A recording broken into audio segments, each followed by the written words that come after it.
Hi, my name is Roy Coughlan and welcome to the show. I've also got 5 podcasts: The Awakening Podcast, exposing fraud and corruption, but with solutions; the Crypto Podcast, talking about all things blockchain, NFTs, crypto; the Meditation Podcast, talking about all different types of meditation, but there's also meditations there from 1 minute to 2 hours. And the other one's the Learn Polish Podcast. So if you're interested in learning Polish, you can do that. And the other one is Speaking with Roy Coughlan, and I just have guests from around the world talking about either public speaking or also about their book or just general life in general.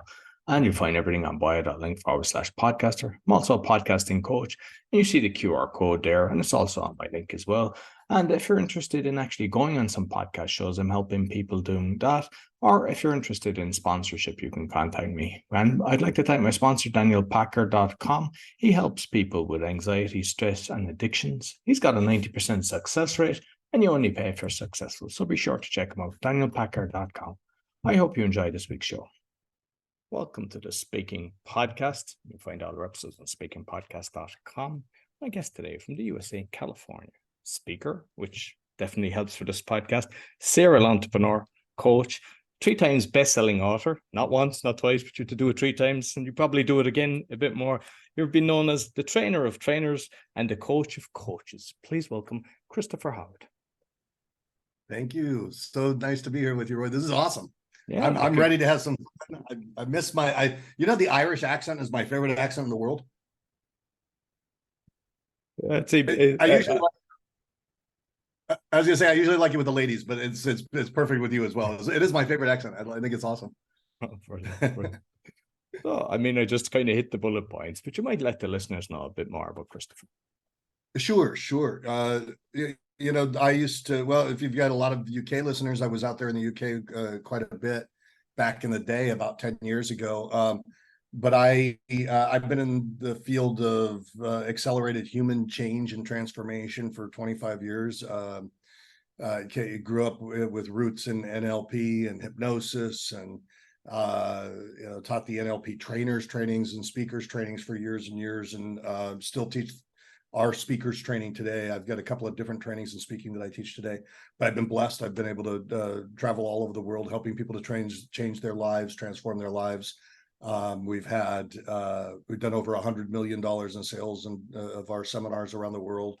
And for me, that's just a testament to how many people have enjoyed the programs that we do and stuff like that. So I remember when I was starting on my career path, I wondered what skills would I need to be extraordinarily successful, and speaking and communication were always number one above all else, I think. And so that's why it's kind of apropos to be here with you here today. So thanks again for having me. Yeah, no problem. I suppose we can touch on how you actually got into speaking, but what I'd love to, because when I was growing up, I did lots of different things with martial art. I did kung fu for 6 years, and I did kickboxing, boxing. And I see you've not only have you done different things, but you've got black belt. You a 5th dan as well in something like this. You've got serious martial arts experience. So when did that start, and how has that helped you in your career? It's helped me immensely. It started when I was 10. So I started with Kempo karate, and then I started training in the system called Sung Lung Mu, which is Twin Dragon Temple Kung Fu Wushu. And I did that that's what I got my first black belt in. And then Ron Van Cleef is known as the Black Dragon. He's several times world champion, but back in the day, he's got an interesting style. If you remember the old television show Shaft, right? It was like he's a black martial artist, and he's got the bell-bottom jeans, still kind of cool, like that thing for like stepping out of the 70s. And Ron Van Cleef and Owen Watson were my 2 instructors, and they were just kind of like that. It was really a couple of neat guys, a lot of style and essence and charisma to them. And so I went and I trained with them, and then I trained in Brazilian Jiu-Jitsu. I got a black belt in Brazilian Jiu-Jitsu, which is my absolute favorite. And I've got a 5th degree black belt in Chinese Goju under Ron Van Cleef. But it's been fun. I'm doing a martial arts movie at the end of this year that I was executive producer on with Cynthia Rothrock and a bunch of 80s martial arts stars. So good fun stuff. And what I think is that people don't realize is when you're actually doing a martial art, eventually, as you're kind of going through the belts, then they'll let you kind of train the newer people coming in. But that's giving you kind of stage presence and confidence in projecting your voice and everything without you even realizing it at the time. Yeah, I think a lot of people get experience like that without realizing that they have the experience, right? So like I was teaching children's classes, martial arts classes when I was 13. And then I got into acting at the same time, which was all voice and projection and that sort of thing. And so both of those things early on were shaping me when I was, in my early teens, and they were loves. My father was really into Bruce Lee and Elvis, and so he'd watch Elvis movies and Bruce Lee movies, and I'd look at that and go, okay, that's what I want to be, a martial artist and an actor, or be on or be performing in some way. And so all of that kind of came together. But yeah, when you think about it, the most interesting thing for me about speaking is when I first decided that I was going to get into a career path that had where I was going to be speaking for a living, where I was going to be teaching people content and helping people to transform their lives, it seemed so different from everything I had done before. And as long as I was sorting by differences, it was very difficult for me to take it on. But once I started saying, wait a second, how's it exactly like what I've done before? How's it exactly like teaching children's martial arts from the time I was 13? How's it exactly like, I worked at Club Med for 6 years, and I did all the microphone work and stuff. How's it exactly like that? The entertaining that I was doing there. And when I started thinking in that way, it brought this whole new life to my speaking. And it like, our events went through the roof. I was so much more authentic on the platform. So all that came from looking at how are those things just like speaking, and I think that if more people sorted by similarities rather than differences, they'd have an easier time learning. And like a lot of people, like they don't know how to make the transition to being paid. Like, what way did it work for you, and what would you recommend people? Because some people say, yeah, take 200 free gigs and just keep going out till somebody decides to pay you. And everyone has a different way. I'd like to know your thoughts on that. Right. I don't. I'm a fan of taking our destiny into our own hands. I'm not a fan of waiting for somebody to reward me with, saying, "Hey, I'm gonna pay you something." Right from the beginning of my speaking business, I decided that I was going to own my own destiny. I was going to promote and own my own programs. You think of like Ben Affleck and Matt Damon going out and they're saying, "Hey, we want to produce our own movies. That way we can be in charge of it." And so that was my thought as I started. And I remember there was another speaker that was starting around the same time. If you know, Robin Sharma. Robin Sharma was starting right around the same time that I was. And I remember at the time, this is probably like 2003 or something like that. And he wrote the book, Leadership Wisdom from the Monk Who Sold His Ferrari. And at the time, his whole business model from a speaking perspective was keynote speaking. And it was probably, I think it was my first year in business, because I think we both he did $600,000 in revenue that year, and as did I. But our models were so different, right? My model was owning my speaking hub, doing a weekend seminar, and then having other offerings that we would offer. And his model was booking these one-off gigs, and then maybe it might be a lengthier thing, or it might be multiple, like a repeat performance or something, but same amount of revenue, two totally different models. And then as I continued to grow, our model was scalable so that we were able to we at one point in time, I had 3 seminars happening somewhere in the world at the same time with different teachers that were teaching them, and hundreds of people in those programs. And it was a whole lot of fun. But the speaking part of it has been very, very interesting. I remember I talked to Deepak Chopra's sister-in-law, their name's Geeta Singh, early on when I was starting. And I said, how do you build a speaking business from nothing? And she said, you get out there, and she said, and it's going to be a referral business. It's just your clients are going to be your best fans, and they're going to spread the message. And I said, boy, that sure seems like a slow way to do it. And she said, yeah, but that's really what happens as you do that. And then she had recommended to me, she said, own your own territory and then have foreign promoters do other territories. And so that I took to heart. We owned the US, and then we had a promoter in Australia that was very effective, that then rolled us out to the UK. And then we had a promoter in Hong Kong as well. That was one of the biggest, actually the biggest promoter out there, I think. So, those were kind of the strategies as we were starting.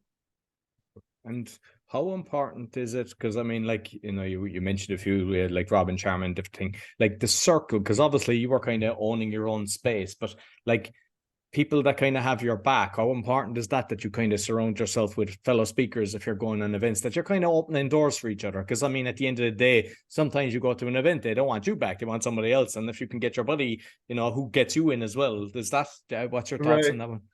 I don't like to play a lot of games and stuff, but I'm, like if I can, the reason why a promoter or if a multi-speaker event or something like that is going to want you back normally is because you did a good job, because the people loved you, you got 90% off the chart positive feedback. And in addition to that, if there was some sort of an offer made, you made that offer and there was, financial reward for everybody. And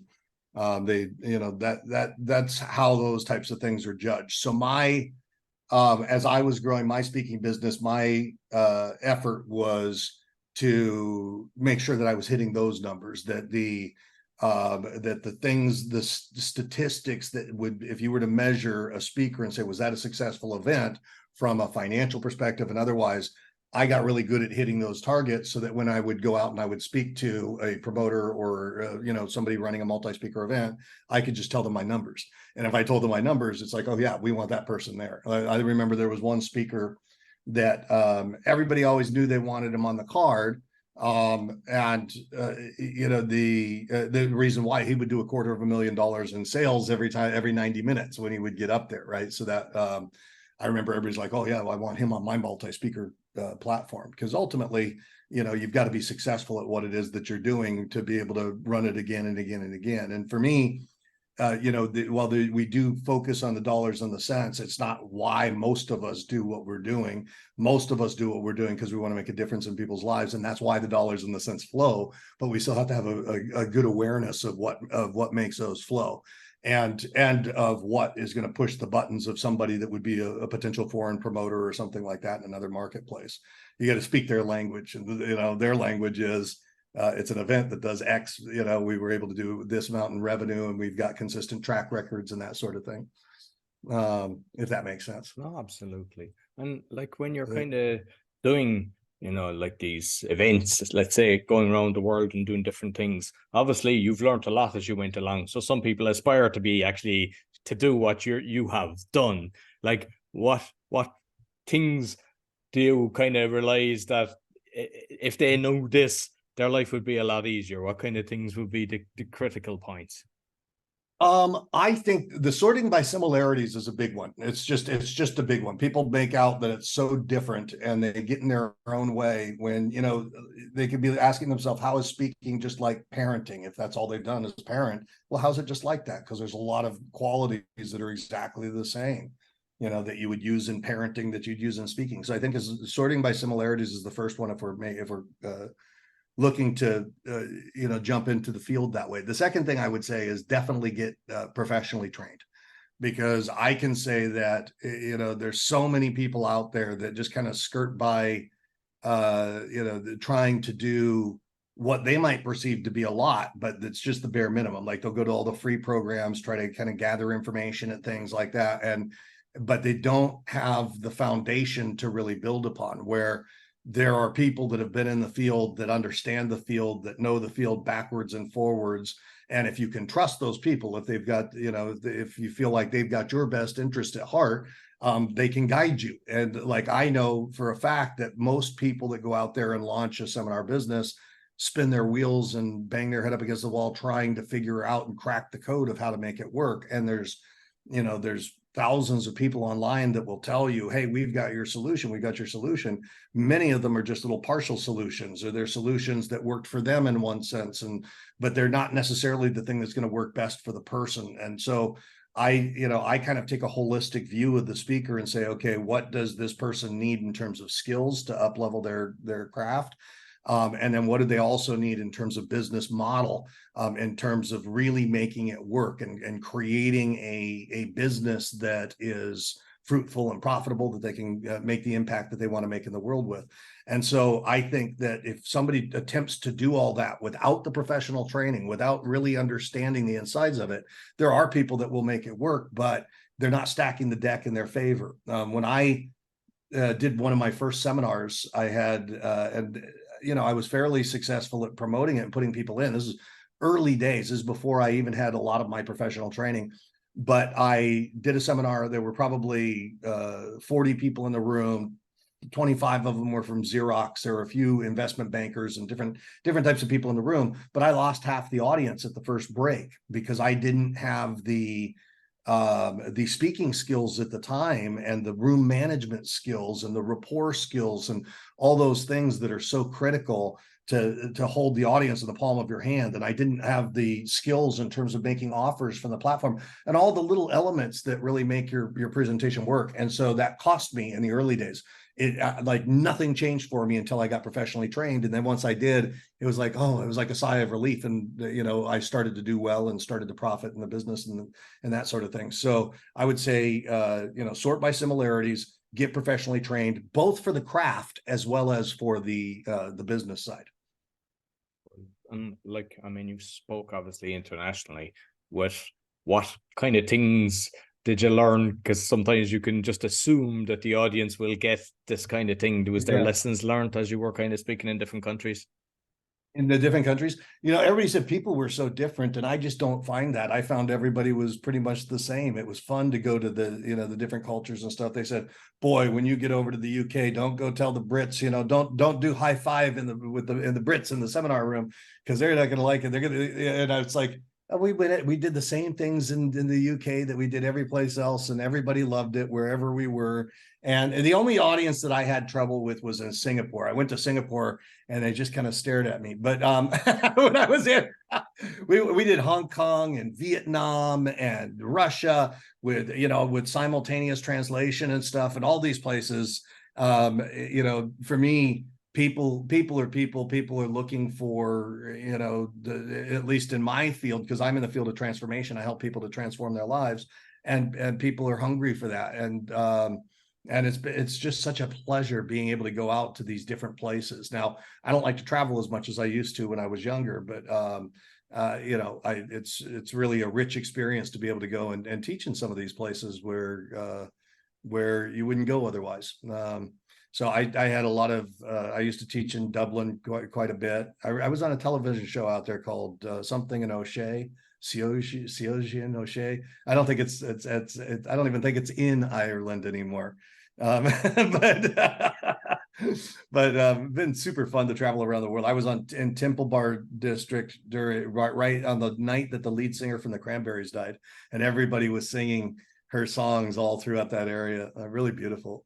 Like, I think, being able to meet people and to go to different cultures and stuff, that's part of the magic of a career in speaking.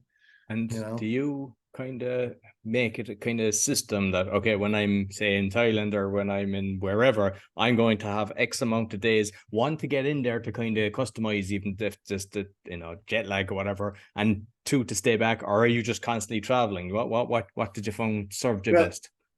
Yeah, I mean, I had different types of calendars and stuff. Like back in the day, there was one, like in 2007, I think I was 7 weeks in the United States the whole year. So I was always traveling around. And I did have to start to give myself a few days on the front end, especially going to the UK. UK was always hardest for me going that way.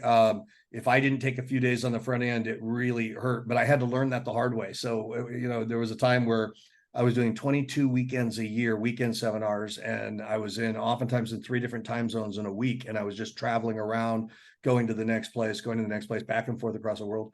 And I wasn't giving myself enough time before the event. So I'd get there and I'd just stumble off the plane. I'd be exhausted. We ended up, I really prided myself in flying coach, but then at that point we're like, no, we need to do business class seats, because I was going to be too exhausted when I got there to the event, so I could at least sleep on the flight when I was on the way. So it was a big machine, right? And I'd get there and you get onto the platform and stuff. I did learn over time, though, it was much better if I could give myself a couple of days to acclimate on the front end. When I'd go to cool places, like if I was, let's say I had a seminar I was going to teach in Sydney, Australia, and then I had a week before I had to teach in Melbourne, Australia. Well, then I might fly to Fiji or something, which was 4 hours away. So that was kind of the benefit of working in some place where where a lot of the events were in really exotic places or cool places. I would take a little bit of time here and there, like a couple extra days on the back end would always be nice if I could. There were times where it just didn't work out, but there were times where it worked out really great. I remember when I first got to Australia, my promoter said, well, we're going to be in 3 places. We're going to be in Brisbane, we're going to be in Melbourne, we're going to be in Sydney, and we have a week off in between each one. Do you just want to take a holiday during that week period? Now, what they were really saying is, do you want to pay for your own hotel? But for me, I was hearing, okay, well, where can I go? But I suppose it's good as well recharging the batteries, because it does take a bit of energy out of it, like when you are doing these things. Yeah, no kidding. I don't know about you, but I'm very introverted, and I'm extroverted on stage, but very introverted off stage. Do you know what you are? Or? I class myself as an ambivert. Like, I'm either You're an ambivert. The life of the party, or I just want to sit back and watch everything, and I don't know when I'm leaving what way I'm going to be. It's just it is what it is, and it's like, sometimes, right? Yeah, it's one or the other, though, right? Yeah, exactly. Yeah. I'm kind of the same. We're both ambiverts. So with like the equipment and things like that, then, because I hear a lot of things can go wrong, do you bring some of the stuff with you, or do you just trust the event where you're going and what things can go wrong and how to prevent them? I have a little kit that I put together that was my speaking kit, and wherever I go, that kit could handle up to probably 500 people in a room. And so I went and I bought I went to a guitar store and I bought just a normal guitar kit. And I found, I forget what it's called. It's in there someplace, but the 2 speakers will plug into the switchboard. And so you've got everything right there. And then you could just carry it around. So I would carry it. I check it on planes and stuff. And then I had a package for the poles. And then you've got a slide, a slide projector, and just basic, if I was doing seminars in hotels, I would rely on them for lighting and things like that, but I would bring that basic sound kit cart thing with me. As time went on, I ended up getting an AV team that would do the AV, and that took pressure off of me. But in the early days when I was starting, I used to have a little mini disc player that I would play, and they don't even have mini discs anymore, and that would be my music. But now like I could run the music off my phone with an audience of 300 people or something like that. I don't like to. I like it now at this point to have somebody else doing the AV, somebody that knows me really well. So because if you really want to make a seminar an event, then there's a lot of things you can do to jazz it up from an AV perspective. And like at one point in time, I hired this guy, William Martin, and he was very expensive. He was the head of creative for Tony Robbins, and then he became our head of creative for a while. But when he came back, whenever he was running the room at the back of the event, his impact that he was able to make through the AV was equal to the impact that I was making from what I was saying, or at least that's how I felt. Yeah, it was like it was like a 1-2 punch where because you've got all the music that stirs the heart and the mind and takes them on a journey, and you've got the visuals that can do the same. And if I was talking about financial issues, like he'd be putting up quotes from Mother Teresa to soften it.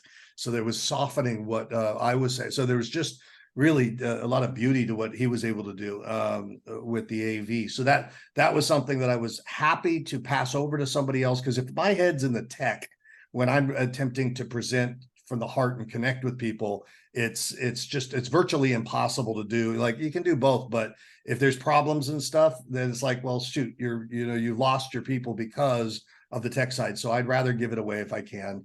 And then let's see, other things over the years that I learned about. I think having a kit of your own is really helps you when you're just starting, because then you can just roll up, unload, and do it. Hotels cost a fortune for their AV equipment. So like if I could avoid renting, I would always avoid renting. I mean, you rent a projector 3 times from a hotel, you would have paid for it, right? So that was pretty much how I handled it. There's I liked venues that were all like theater venues and stuff like that, where it's just all right there, and they've got it's automatically built in the projector and things like that. Those are good types of venues.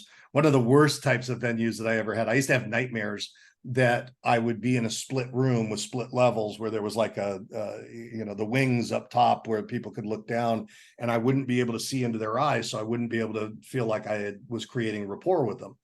And so I had nightmares about that. And then it happened. I had a seminar I was teaching at the Wiltern Theater in Los Angeles, and it was split level like that. And sure enough, like, because my eyes, I couldn't catch the eyes of the people on top that were in the top rows. And eventually they ended up disappearing like that. And they moved around, they came downstairs and stuff like that. But having that eye contact, having the ability to create rapport is huge. One time I was in Sydney, Australia, at a place called Randwick Racetrack, and we had about 3,000 people there. And I came in, and they had a stage, but the stage was only this high off the ground. And there's 3,000 people. Well, I'm only going to see the first 3 rows standing on a stage like that. And my promoters didn't understand that you have to be able to drink the audience in and see them and hold the space for them in order to be able to connect with everybody. The promoters didn't get that.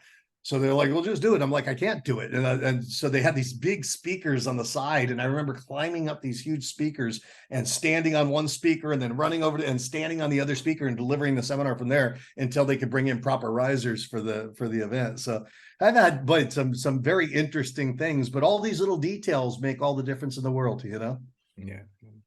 And I suppose when you're starting off for the first few years, it's like a catch-22, because you mentioned having the guy from Tony Robbins. Like, it makes such a difference having the right team behind you. It's the same with podcasting, to be honest with you. At the start, you're doing everything, and then when you can outsource some of this stuff, it allows you to be way more creative and prepare better and everything. And it's like the same, and you have to make that jump, because you're kind of watching, okay, this is going to cost this is going to cost. But what happens is, when you do make the jump, it allows you to perform 10 times better, which in turn gives you a better return on the investment.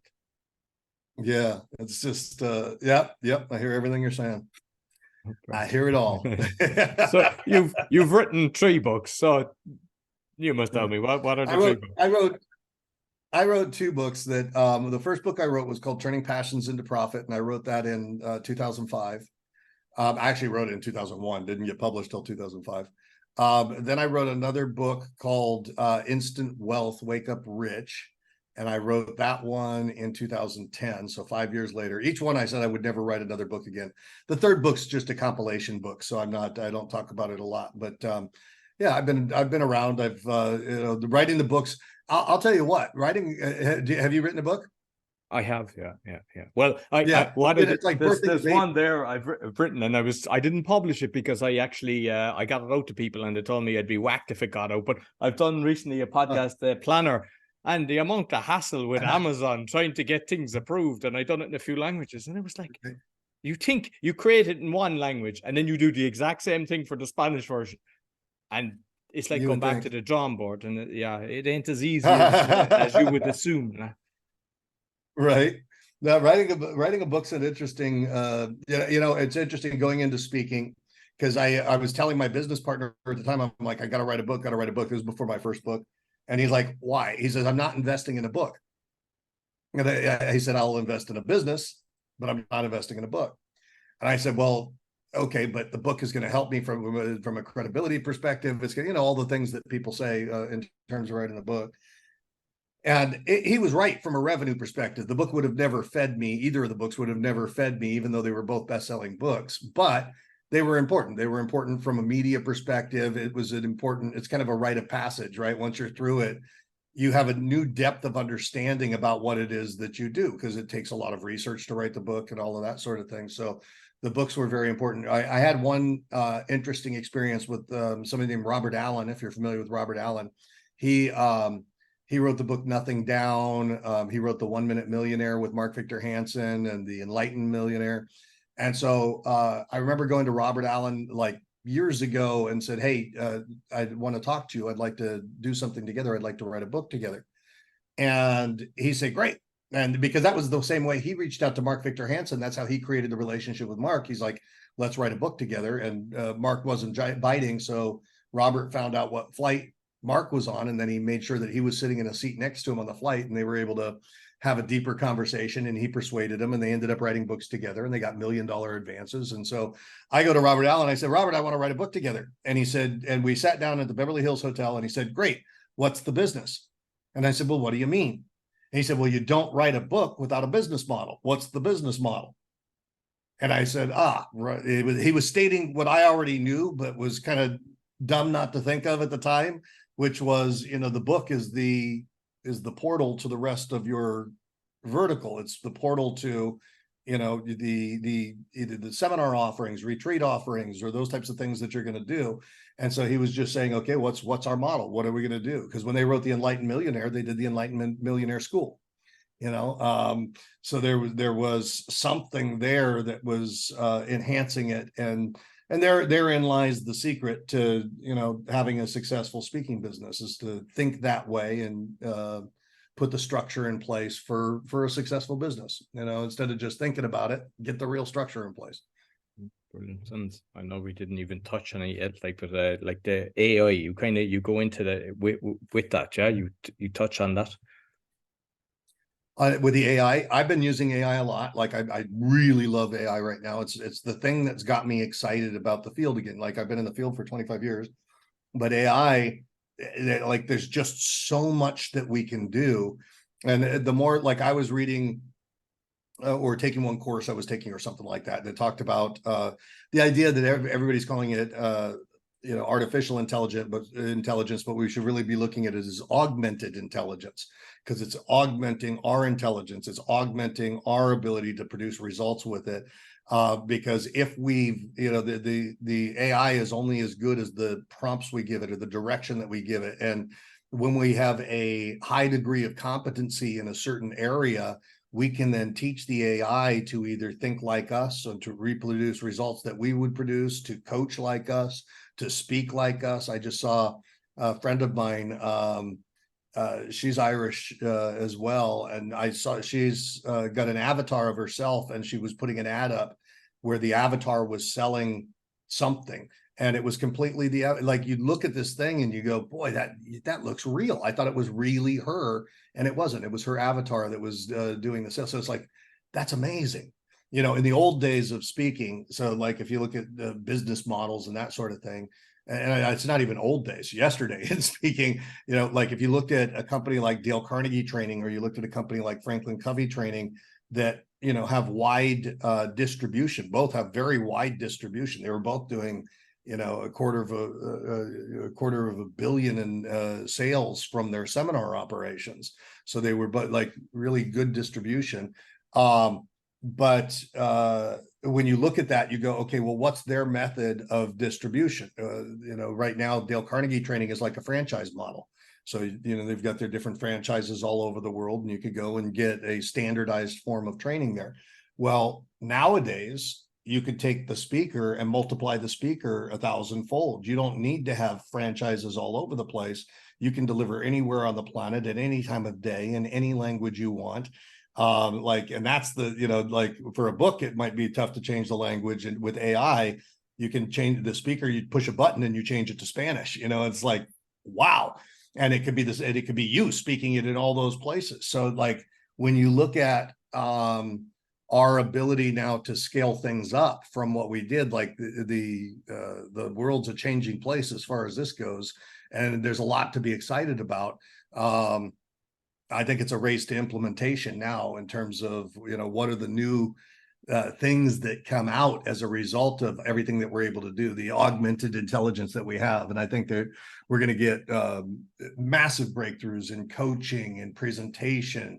Problem we're going to have is it's going to be hard to tell the good people from those that aren't so good when it comes to seeking education and that sort of thing. It's going to be tough to tell, because a lot of them have augmented themselves in ways that maybe we perceive them as being more real than they are.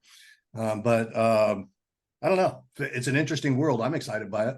No, definitely. And like the thing that I've seen with the AI, like one guy that I was liaising with, he at one stage, I don't know, was it on WhatsApp and just a conversation, and I started writing back, and then he's laughing. He said that wasn't me. So he was creating like an avatar of me based on Oh, all it the was this stuff. chat bot? And it's like, I did not know. I mean, normally, like, if you're going into any of these Yeah. different things, organizations, if you're trying to, it's a bot.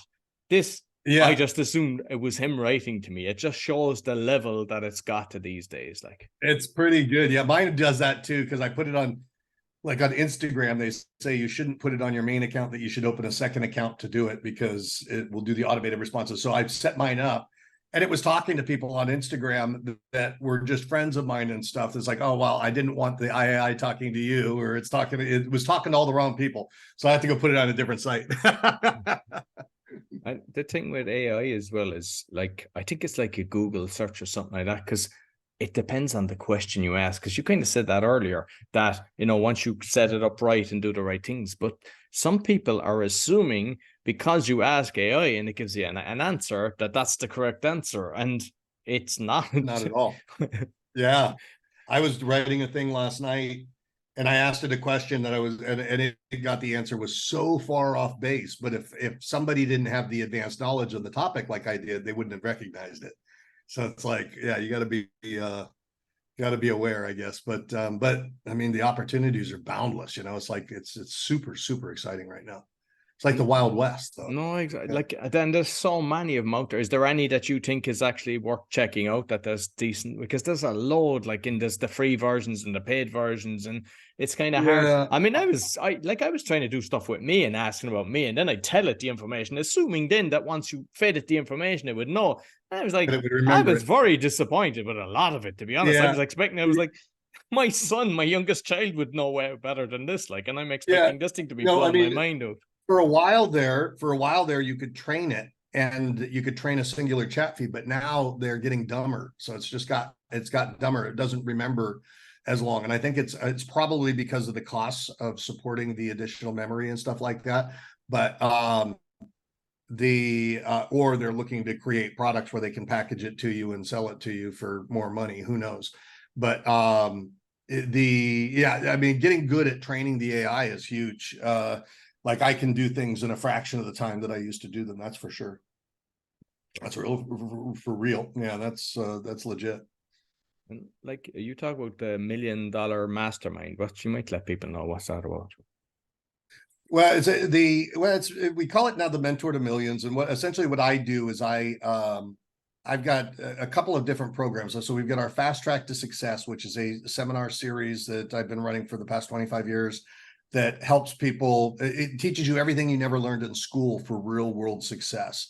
And so each part of that are different seminars and stuff that we take people through to skill them up, and we put the tools in your hands to design your life the way you want. So that's our Fast Track to Success training series. And then we've got our Mentor to Millions, where I just get hands-on with people and I help you to build your business from the ground up. And I'm especially talented when it comes to seminar businesses and coaching businesses and consulting and expert type businesses, because that's what we did. So I've got both of those types of programs. I've got, if people want a gift, I have a gift page. If they go to chrishowardgift.com, they can pick there's 3 different gifts on there. One, if you want to break through performance barriers. One, if you want to be a coach or a speaker, there's a gift on there for you. And one, if you want to accelerate your business success, there's a gift on there for you as well. Each one they're serious gifts. So you can enjoy those. And that's it. chrishowardgift.com. Best way to get me is on there. Okay, brilliant. And just finally, because I mean, with the social media, it seems to be a minefield. And you mentioned about the AI with the Instagram. Like, what do you think serves you best in the industry that you're in? Serves best in terms of what? In terms social of social media, media? the way, like, some people are kind of they go for the LinkedIn, and some think you have to be on a few of them. Are you better off keeping away from them and just because they're a time suck as well? Yeah. I like to think that I have an intuitive feel for it. Like, it's not the place where I've really placed most of my focus. And I wish I'd placed more on it, but Instagram, LinkedIn, and Facebook are like the major ones where I play. I know there's a lot of people in the field that'll play on TikTok and stuff, and my audiences tend to be a little bit older, I think. But I think playing on all of those platforms becomes really important. I remember my friend Scott Martineau. He used to have a company called Conscious One, and they were a form of a speakers bureau. But he said, I remember him coming to me one day and saying, social media is what email marketing used to be, because after all the restraints that they put on email marketing, and you can't get through to all the boxes, and sometimes it looks like spam, and it's going to but with socials, you can constantly cultivate the relationships with people and stuff. So I think that it's going to be an important element in anyone's game, is to have those socials really dialed in. And then I think that content marketing, it's a good way to market in this day and age, where you give tastes of what it is that you do, and you're always driving them back to come in and do more with us. If you like this, you're going to love what else we have to offer from a business model perspective. But I think you have to be in socials these days. I don't think you can not be in socials and expect to build a speaking business if that's what you're doing. Yeah, perfect. Listen, Christopher, thoroughly enjoyed the conversation. So you mentioned the website, you might say it again, and any other handles that you'd like people to find you.